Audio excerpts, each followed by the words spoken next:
Boker Tov, good morning. Welcome to our Parsha class, the Parsha of Beshalach. Parsha of Beshalach on page 422 in the Good Chumash. Baruch atah Adonai Eloheinu melech haolam shehakol nihiyah b'dvarei. Oh, man, you make a good coffee. Huh? You make a good coffee. Thank you. So, the Parsha of Beshalach really begins with the actual exodus of Egypt. You know, we're hearing this is coming through our ears already, right? The exodus of Egypt, the exodus of Egypt. Genukshain. No, it's not no Genukshain. This is our life. Really, this is our life because our life is about growth. Our life is about the exodus of Egypt. We're not going to stop talking about it. But in this week's Parsha, we continue with the story of what happened as they left Egypt. What happened on the other side? What happened to the Jewish people outside of the borders of Egypt? We have the story of the splitting of the sea. We have the story of the manna falling from heaven. We have the story of the next war, the next enemy, which was the Amalek, the nation of Amalek, which was actually a close relative. Amalek was a grandson of Esau. It was a relative, cousins of the Jewish people. And he came and he fought the Jewish people, which is the end of the parsha. The last few verses, where famously Moshe was on the mountain and he lifted his hands. And whenever he lifted his hands, the Jewish people were being victorious. And the Mishnah famously asks, V'chi yodav shel Moshe oisos milchama? Is it the hands of Moshe that are making war? Or it's the actual foot soldiers on the ground? The Mishnah says, yes, it's the foot soldiers. But when they look up to Moshe's hand, they looked up to heaven and they realize that they shouldn't say, Koichi v'oitzem yadi. They shouldn't say it's my own strength and my own wisdom and my own strategies that is being successful, but it's what God gives me the strength and the ability to be successful through using my strength and my strategies and my wisdom, etc. So that is the Parsha. But I want to talk a little bit about what happened when the Jewish people left Egypt and what happened exactly at the water, which brought about the need for this great miracle of the splitting of the sea. So the Parsha opens up, Vayihi Beshalach Paroi Esam, and it was when Pharaoh sent the nation out of Egypt. God did not lead them through the land of the Philistines.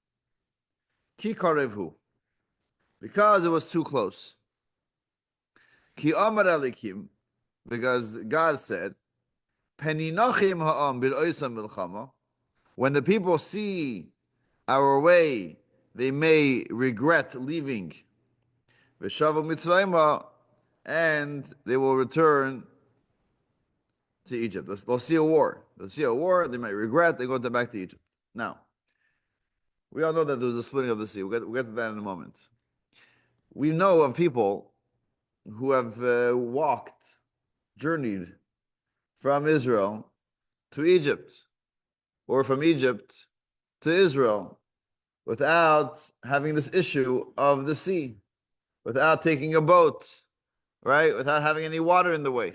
In fact, the Jewish people themselves, right? Just earlier, just a few parshas ago, when Yaakov passed away, he asked that he be buried in Israel. And what happened? They took him up to Israel. Does it say that they had any issues with the sea? Did they have to go? Did they have to go on a boat, cross over? When I just moved here, I was a little green to New Orleans, and the Rabbi Nemes does a lot of kosher inspections, right, with kosher like plants and to inspect these areas to food processing places to give the kosher certification. So every once in a while, I'll fill in for him. He'll send me to go here, go there. So he sends me to this place. I don't remember, was it like in Belgium? I don't know where it was exactly. And he says, go there, and he instructs me exactly what to look out for, what to do, whatever. So I was like, I was literally here for like a week or two. And so I put it into my GPS, the address, and it's taking me through the city, and I end up in this line by the river, waiting to cross the river with one of those ferries, and it's taking a long time. And I was waiting in line, and Nemes calls me. He says, "Where are you? Like you're supposed to be at this plant already." I still tell him where I am, and he's like, "How did you even get there? Like, why are you taking this way?" I'm like, "I don't know. I'm just following the GPS." He's like, "There are bridges. You don't have to take this ferry. Like, come on. Why are you going there?" I said, "I don't know anything. I'm just following GPS. I'm really sorry." So, so you want to cross the river? You can put a car on the ferry and spend an extra hour or two doing this instead of taking the bridge. Why am I thinking about this? I'm just saying that you're able to go from Israel to Egypt, and right. I'm trying to see if there's maps somewhere in the Chumash. I can't find it right now, but there's you go from Israel. The map. The map. I'm talking about the map. I think it's you going in a circle and right to the river. So if you look at the map, oh, here's the map. There you go. In my book. So the map is on page in the Good Chumash right after 11:18. This is at least one of the maps. Maybe there's another map somewhere also. If you go all the way to 11:18. So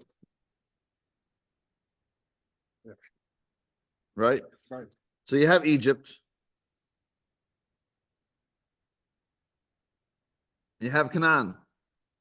You have the Mediterranean Sea. You have the Sea of Reeds, the Yam Suf, Mount Sinai, as we see, right?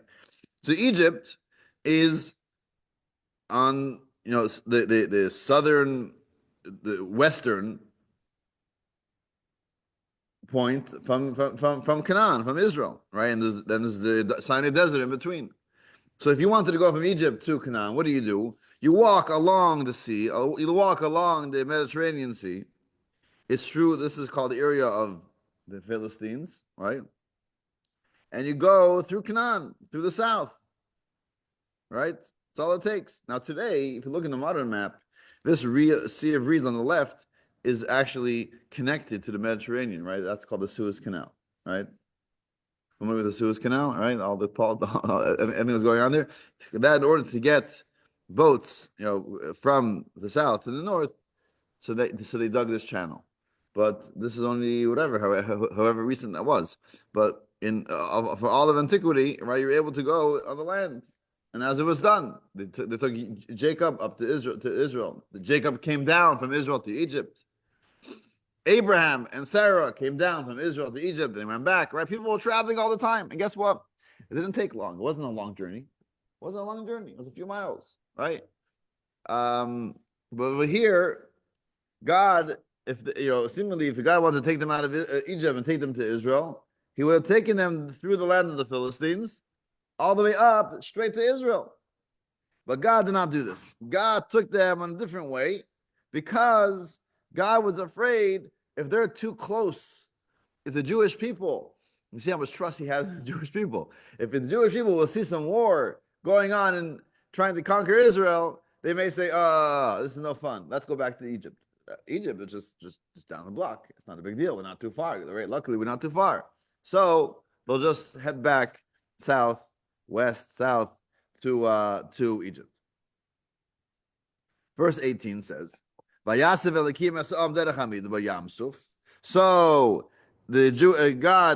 led the Jewish people a roundabout route through the desert of the Sea of Reeds. And the Jewish people were chamushim. When they left Egypt, they were chamushim. What does chamushim mean? Don't cheat. Looking in English. What does the English say? What does chamushim say? What does the chamushim mean? Armed. So every translation is an interpretation. right? That's the beauty of learning in the original Hebrew, is because you understand there are layers and numerous translations and interpretations to one word.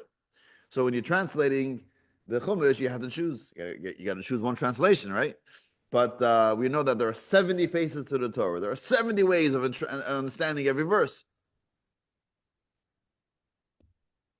So chamushim over here, also Rashi says, could mean two things. Either as it's translated here, they were armed.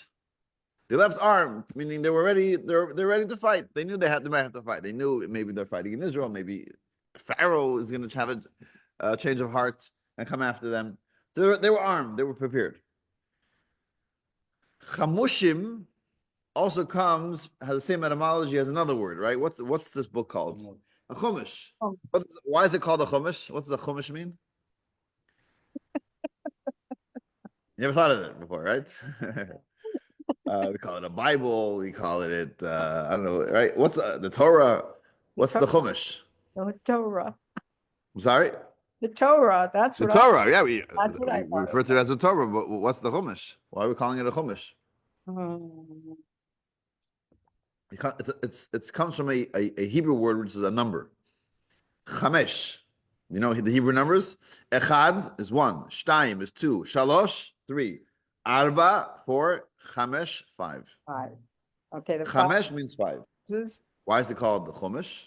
5 books of Moses. 5 books of Moses, right? There's 5 books in the Chumash, right? So the Torah sometimes is a more general word for the Torah and the prophets and the writing. That's all the Torah. We have what's called the Tanakh. Tanakh is an acronym for Torah, Nevi'im, Ksuvim, Torah, prophets, and writings. And then in this acronym, Torah is referring specifically to the 5 books as what we call the Chumash. But Torah is a very general word. Chumash means the 5 books. Okay. In Greek, it's called it's called the Pentateuch, right? Which also means 5, right? It means 5. The 5 books. Pentateuch, as I pronounce it. Okay. Yeah. The 5 books. So Chamushim over here, the Jewish people left Egypt. Chamushim also means something to do with 5. And Rashi says something very astonishing. He says that only a fifth, 1 out of 5 Jews left Egypt. 4 out of 5 actually did not leave Egypt. And because they weren't worthy of leaving Egypt, because they actually didn't believe in the exodus of Egypt. They were the ones that were saying, what a fairy tale. You actually believe what our great grandmother is telling us, that there's a Joseph, and Joseph told us that God's going to remember us. Garbage. You actually believe those stuff? Fairy tales. It's not happening. This is our life. We're here. This is it. And only a fifth, 1 out of 5 people saying, no, that's true. There's truth to it. Look, there's a Moshe over here. There's the plagues. Something's happening. There's a God taking us out. We got to believe in it. So those that believed in it saw it and experienced it. And unfortunately, those who didn't. And of course, the Rebbe can't just take that at face value. 4/5 of the Jewish people were such non-believers. They didn't leave Egypt. If you do the math, it's a lot of people, because there were like 2 million people who came out. You say that the 2 million Jews who came out are only a fifth. Right. What? There was 8 million who didn't come out. I mean, that's crazy. That's the Holocaust right there. Yeah, they died. And the Rebbe says that it was Killed a them. fifth that were the believers who had the influence on the other 4/5. And most of them actually end up coming out, but it was all in the merit of the 1 out of 5, the fifth, they were the one leading this belief in God, and they were able to influence everyone eventually to come out, to start believing. It was those real faith people who had that those Chabadniks, but many the Chabad life outlook, I should say. It's not. So how many people came out though at the exit? Yeah. So the Torah, the number that the Torah gives is 600,000 men from the age 20 to 60. So if you do the math, it could be multiple million. right? So if you do the math, if you assume that there are equal men and women, amounts of men and women. So if you have men 20 to 60, 600,000 roughly. So you have roughly 600,000 women that same age. So it's already 1.2 million. Then you got to assume that there are many Jews above the age of 60 and then many people below the age of 20. So if you're going to say that there's at least double, right? Let's say 300,000 above 300 above 60 and 300,000 men below 20, and same thing with women. So there's another 1.2 million. So it's at least 2.5 million. That's like an estimate. Some say it was even more. Some say maybe it was a little less. But 2 million, I think, is a very reasonable number to say. Perhaps it was even more than that. It's quite a bit of people, right? And they're wandering in the desert. We're not just talking about a little family. We took a little family trip. We rented a bus, and we were wandering. We got lost in the desert. We're talking about 2 million, 2 million people. It's how many people live in New Orleans? The whole New Orleans metropolitan area has how many people? 1 million? Oh, the whole greater? The whole greater New Orleans? I think it's 1 million. Not even 1 million. Okay, so Yeah. roughly 10,000 Jews. A number of years ago, I was with Chaimushka in Gulfport, Mississippi, and we're speaking to a local guy in Gulfport, and he's like, we asked him, how many people live in Gulfport? Oh, Gulfport, at least 2 million in Gulfport. And we're like, oh, I don't know. I think New Orleans only has about 1 million. Anyway, so it's a lot of people hanging around the desert over there. But either way, so Chamushim, they were armed, or a fifth of the Jewish people, however we understand that, they're the ones who came out of Egypt.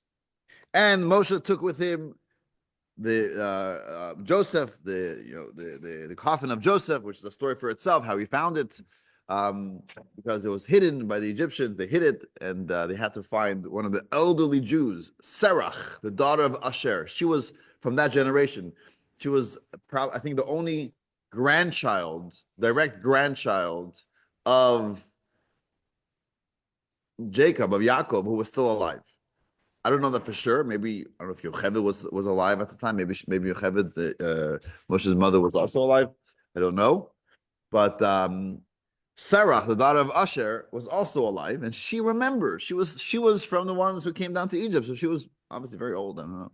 But either way, she knew where it was. It was hidden in Nile River, because they wanted to bless the Nile River, so they put the coffin in the Nile River, and Moshe was able to retrieve it and take it out of Egypt, as Joseph has made them swear a promise that they wouldn't forget him, which is interesting, because Jacob, when he passed away, he made them promise, take me to Israel now. I want to be buried now in Israel. Joseph didn't put that pressure on his children. Perhaps Rashi says because they didn't really have the ability, because Joseph himself was able to get permission from Pharaoh to leave Egypt, but not necessarily would Joseph's children get that same permission. So he said, when you leave, whenever you leave, remember me and take me out with you. And perhaps just knowing that Joseph was there with them all this time was also gave them extra courage and extra boost, going through all these hardships of the slavery in Egypt. While they were going, the Torah says they had a pillar of fire at night, and they had the clouds of glory that was kind of leading the way. Okay, we're going to start now, chapter 14. What happens? What is the setup that happens that the Jewish people are in a predicament? They don't know what to do. They're stuck between a wall and a hard place, as they say, right? What happened? Suddenly we have the splitting of the sea. Vayidaber Hashem Moshe Leimer, God spoke to Moshe, saying, Dabra b'nai Yisrael, speak to the Jewish people, v'yashuvu, and they shall return. Suddenly, this is the third day. It's the third day of traveling, leaving Egypt. They're traveling for 3 days. Boy, are they tired. If you ever took a road trip, but the third day, your kids are not happy. They're not a happy camper. And suddenly, 3 days of traveling in the desert, God says, listen, Moshe, let's head back to Egypt. Let's head back to the direction of Egypt. V'yashuvu, let's return. And v'yachanu, and we're going to camp lifnei pi hachiros, in front of the mouth of Chiros.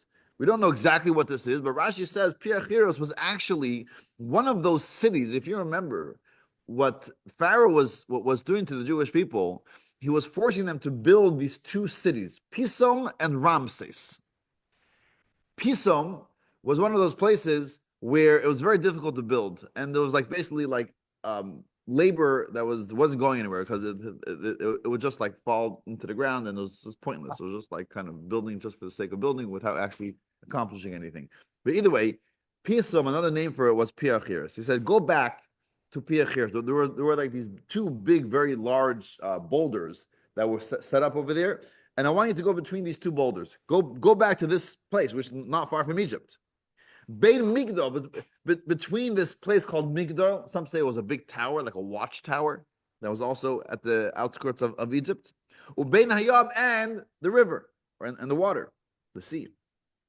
Lifnei Baal Tzafoy, in front of Baal Tzafoy, which perhaps was like an idol or something, a deity that was built near Egypt. And across it, you should be settled, you should camp right by the water. So the Jewish people are like wandering in the desert. Suddenly there's this odd request or instruction from God. Go back towards Egypt and situate yourself kind of in between all of these markers, almost like the worst strategic spot for a war. Because if you're gonna fight, you always want to have an out, right? If you play chess, right, you always want to have a move where in case they come with their, there shouldn't be a checkmate. My king could always have a way out, right? It shouldn't be boxed in. Here, the Jewish people are literally going into the space where, wait, if the Egyptians come, we're literally going to be boxed in. Why are we even going back? Like, what is this? Like, we're leaving Egypt. We're traveling. We finally left Egypt. Exodus of Egypt, come on, right? It finally happened. And now God says, head back towards Egypt and put yourself in this situation. Now, seemingly you could say, well, God wanted to do this because, as the next verse says, Pharaoh is watching them. He had them on GPS. He knew exactly what's going on, where they're headed. And he says, wait, they look lost. They look confused. They look tzemished. Now's a good time to try to get them back to Egypt. And that's when Pharaoh says, okay, we're going ahead with it. And he takes all his men and he starts chasing the Jewish people. And then after 3 days, the Jewish people are in front of them is the water. Behind them is the Egyptians. We have this cloud of glory that is protecting them. But ultimately, they're stuck. And that's when God says to Moshe, don't cry to me. Don't pray. Don't waste any time. Just go. Travel. Head straight into the water. And the Jewish people are like, what? Really? What do you mean? There's water. There's water in front of us. What should we do? And then there was this man, Nachshon ben Aminadav, who was the brother-in-law of Aaron, his wife's brother, Elisheva, right? And he says, what is this? God said, travel. Let's travel. So he starts walking into the water. And the water doesn't split at first.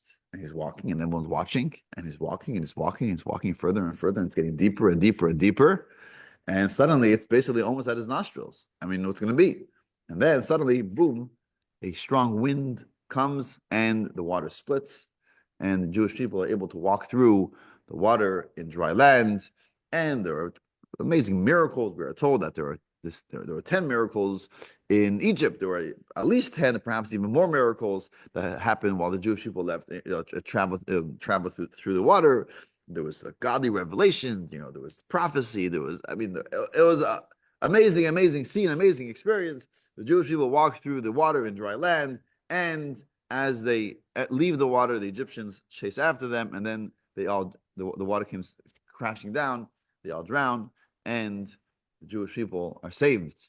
And suddenly they realize, oh, now not only did we leave Egypt, but all the Egyptians were destroyed as well. And finally they're able to sing, and they sung this famous song, Oz Yashir Moshe, as we say daily in our prayer, beautiful, beautiful song of thanks for this amazing miracle.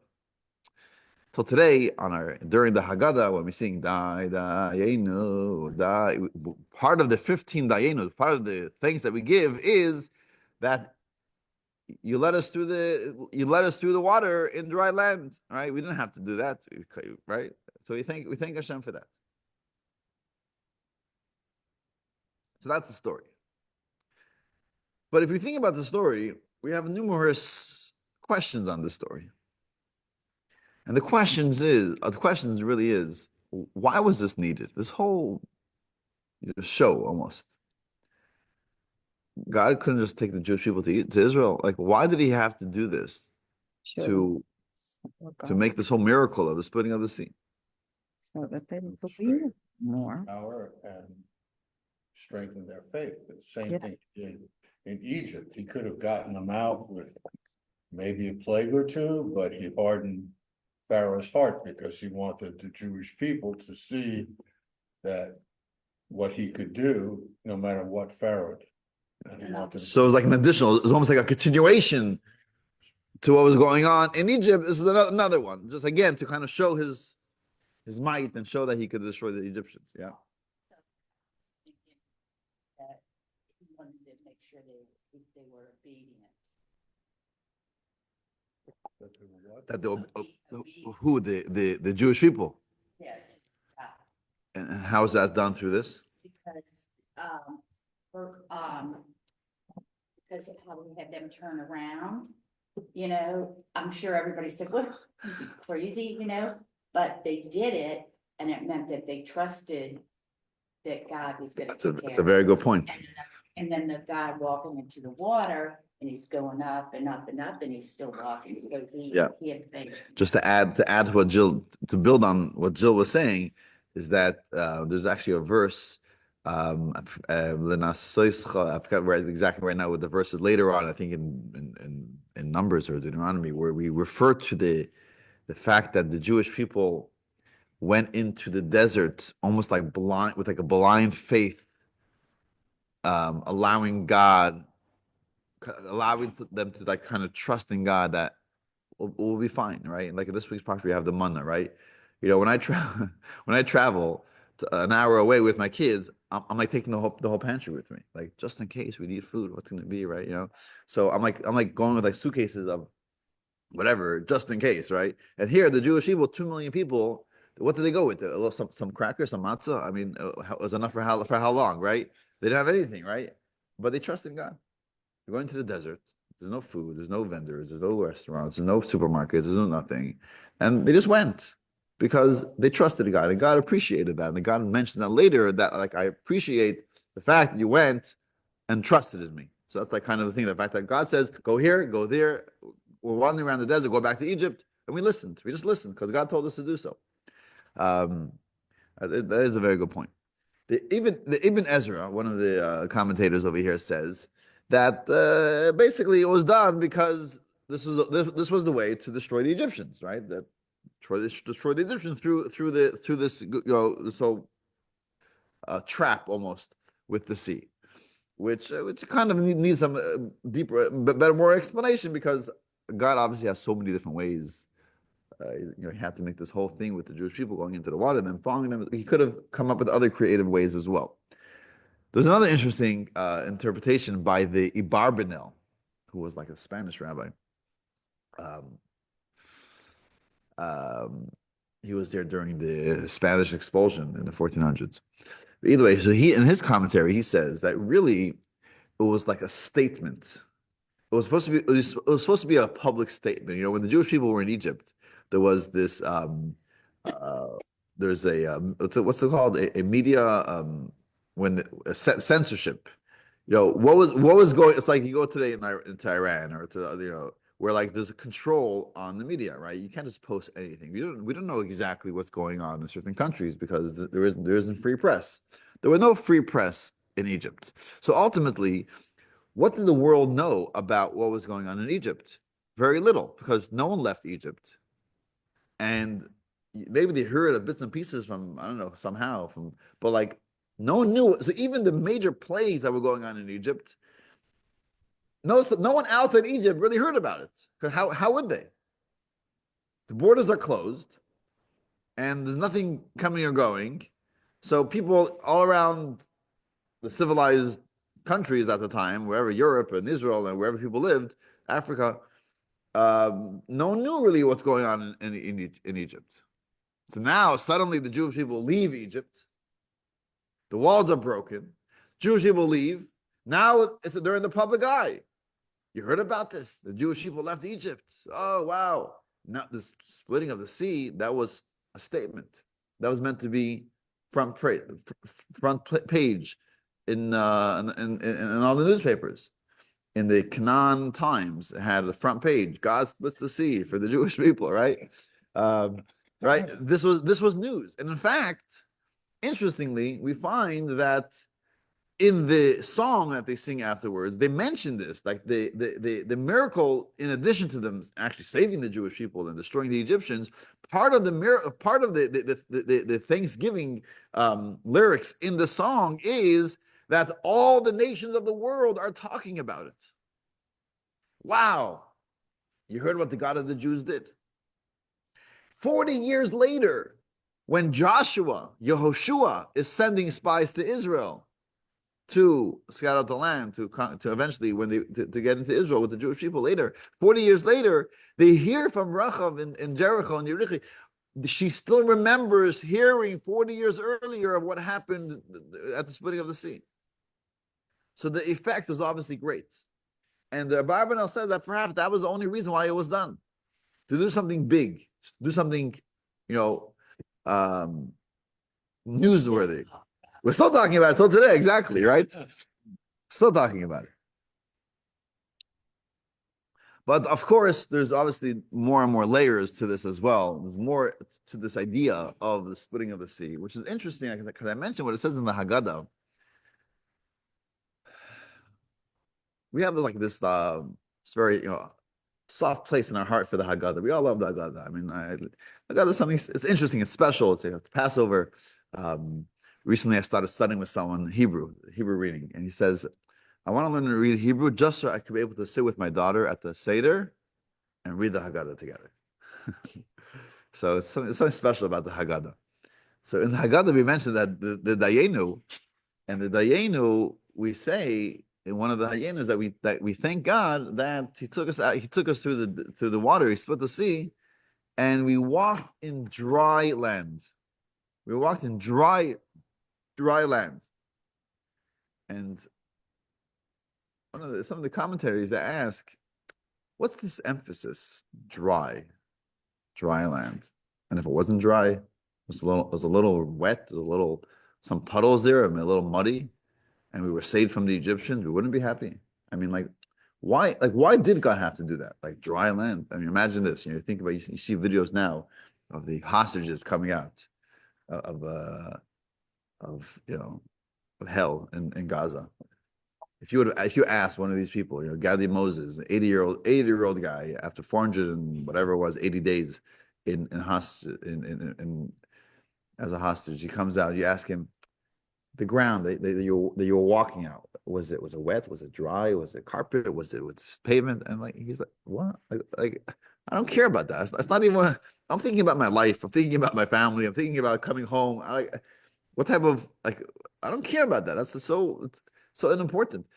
The Jewish people, they're being saved now. Their lives are being saved, right? They were crying out to God. Egyptians are behind us. The water's in front of us. Just save us, right? And there's an amazing miracle that happened. The water splits. I mean, who would it's crazy, right? The water literally in front of their eyes splits open, and they're able to walk through the water. I mean, that's amazing. Wait? Tell me, you were at the splitting of the sea. Was it dry land or was it wet? I mean, sugar. Who cares? Why is this important? It's just more of the miracle. It's more of a miracle, but for what reason? For what reason? Just to have another miracle? Hey, not only am I going to split the sea, I'm going to dry the land out, which is a miracle for itself because it takes time, right? If I'm able to move water away here, a few months ago, they're doing a construction over here on the canal. And they dried up a certain spot, right? They put a dam and they dried it up. It takes time for the water to dry, right? We had snow here for a week. The ground was moist for a few days later, right? So you split the sea. Naturally, the water is going to be, the ground is going to be a little wet. But who cares? We're walking. We're walking and our lives are being saved. No. It was dry, which is a miracle for itself. You're right, Dina. It wasn't another miracle. Hashem wants his people to have extreme faith in him, that he makes wet land dry for them to walk on, to be upright. So the question is why? Because we know that God doesn't just do extra miracles. extra miracle. Just why That's not? I'm already doing it. Hey, Well, let it be. Diane. And not only that, it's emphasized. It's Yeah. emphasized in the Haggadah together with the receiving of the Torah and the manna from heaven and building all these great important miracles, and also that the water was dry, the dry land. There must be something to it other than just the wow of it, which is there's truth to that as well. And that wow, what a miracle that the water split and the water was even and the ground was even dry. I mean, okay, there's something to that. Maybe that's part of the headline. The Jewish people walk through dry land in the sea. Okay, but what's the meaning behind it? What's the significance of the dry land? So just a little something, a little something. So there's a story in the Talmud that you may have heard of before.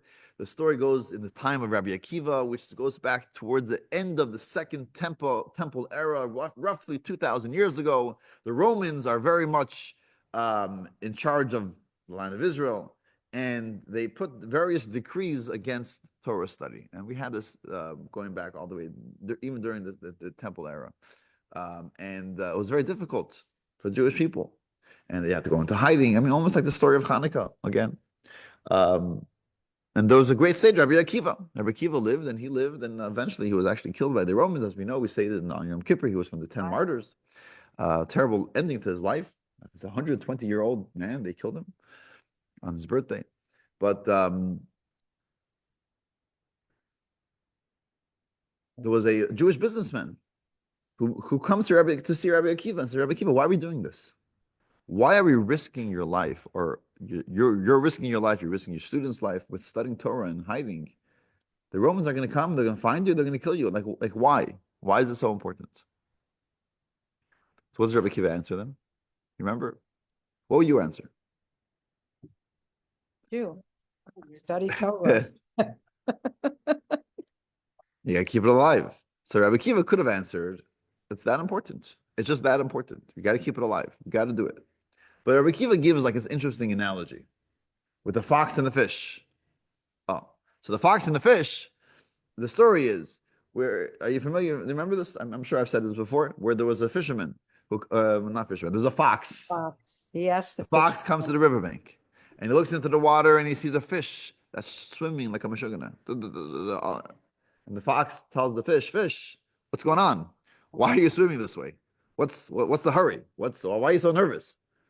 So the fish says, you don't see, there's a fisherman down the block. Look, down the stream, up the stream, there's a fisherman. They're trying to catch me. So I'm running away.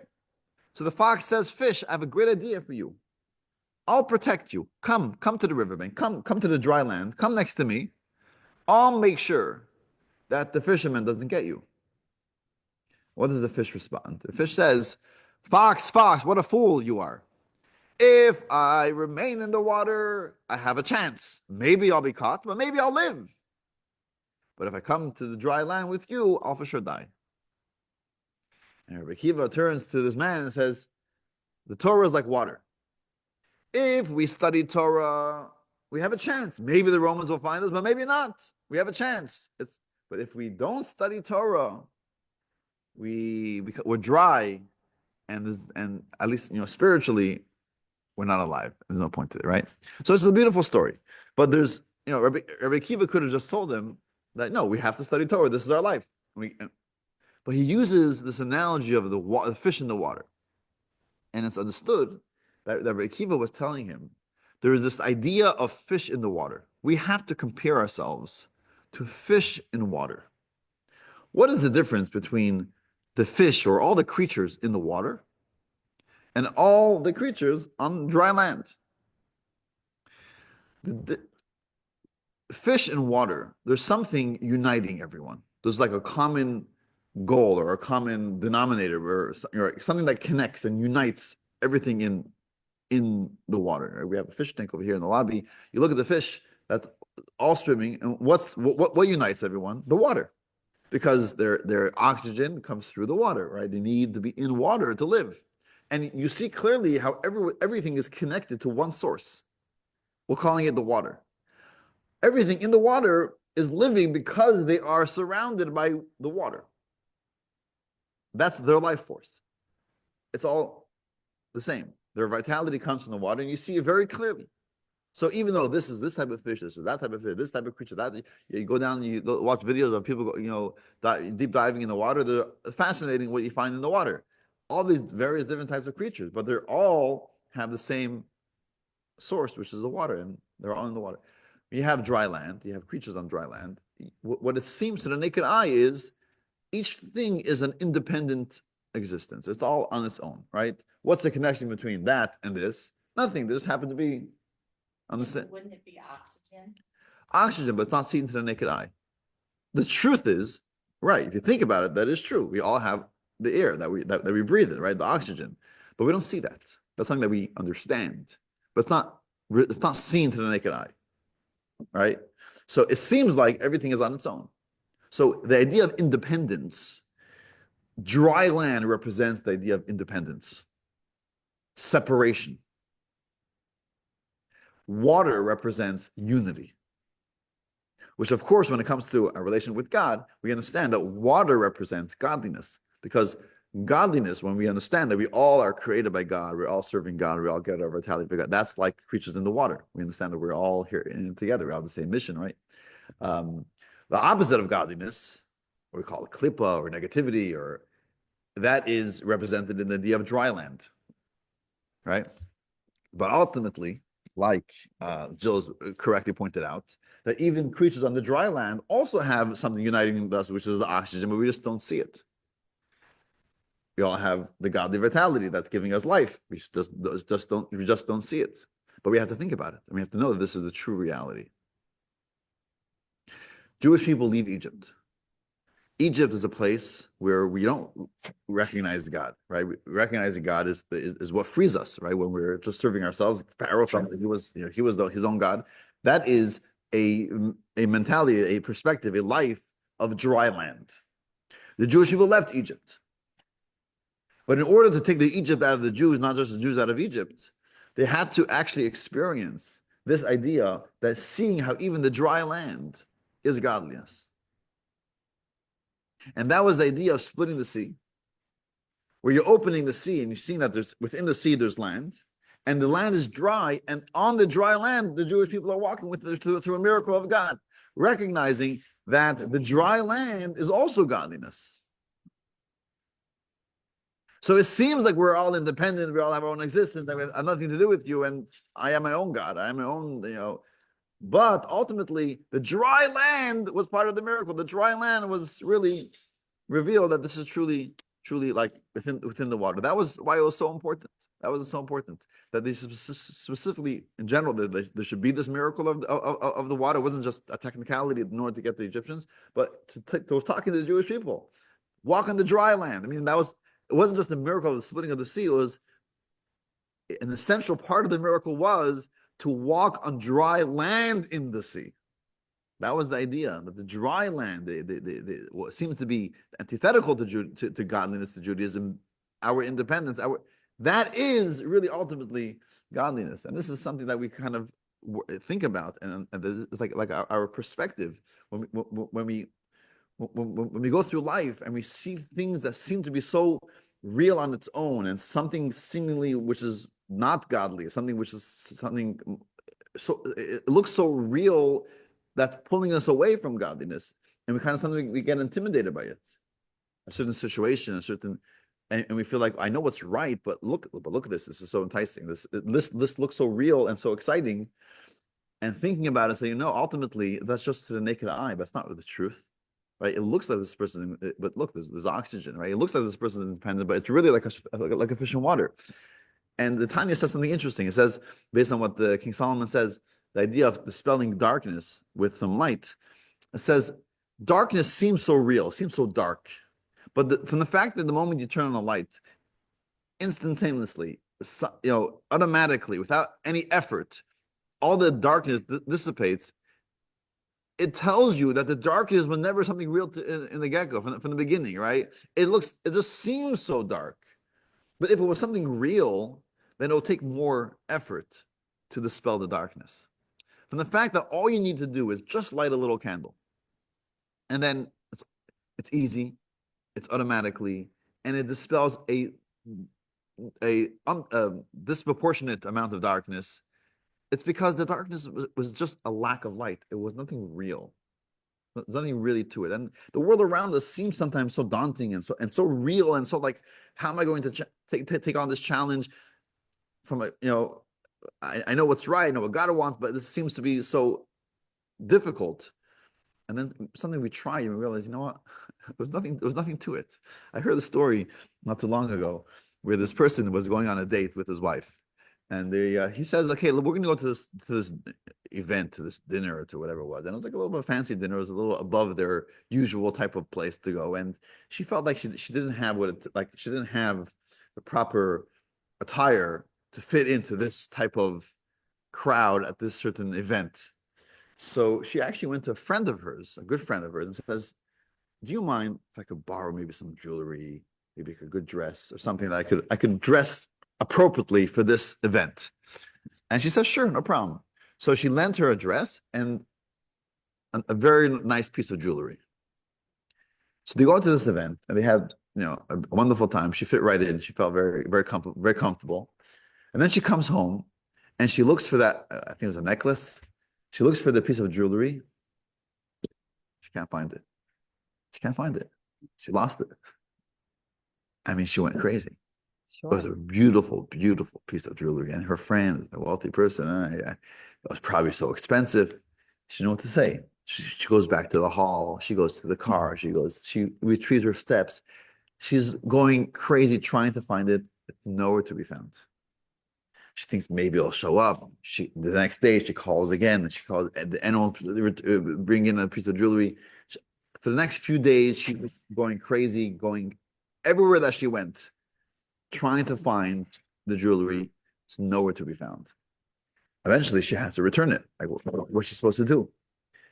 She was an upright person. She was, she wasn't just not going to give it back. So she had a few pictures of herself at this event. She goes to a jeweler and she shows the picture, says, how much would it cost for me to buy something exactly like this? And he says, this is a really heavy piece. I mean, this is an expensive piece. It was a crazy amount of money. I don't know if it was like $25,000, $30,000, but it was a serious piece of jewelry. She speaks to her husband and says, what are we gonna do about this? We have to and they decide that they're taking out a loan. They basically remortgaged their house. They took out a loan and they purchased an identical piece of jewelry and they returned it. They gave it back to her. They didn't say a word. They just gave it back. They thanked her. Thank you so much for lending it to us. They gave it back. And for the next few years, they were literally struggling financially because they were paying back this loan that they took out for this piece of jewelry. Long story short, like years later, they were once talking about it. And then she mentioned this to her friends. She mentioned that what happened, she really lost it and she bought it. And her friend's face turns white. She says, that was fake jewelry. Oh, It was a fake piece of jewelry. oh my goodness.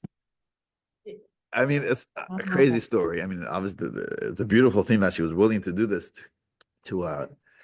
but the point is, it just teaches you sometimes how fake the world is. How fake the world is. Things look so real, but is it really real? We get fooled every day. We think that this is the way to do it. This is what everyone's doing. This is what has to be done. Whether it's education for our children, we have to educate our children like everyone else is educated. Because this is just the right. This is what's done. This is the right. And sometimes you look into it, you say, you know what? It's nothing to it.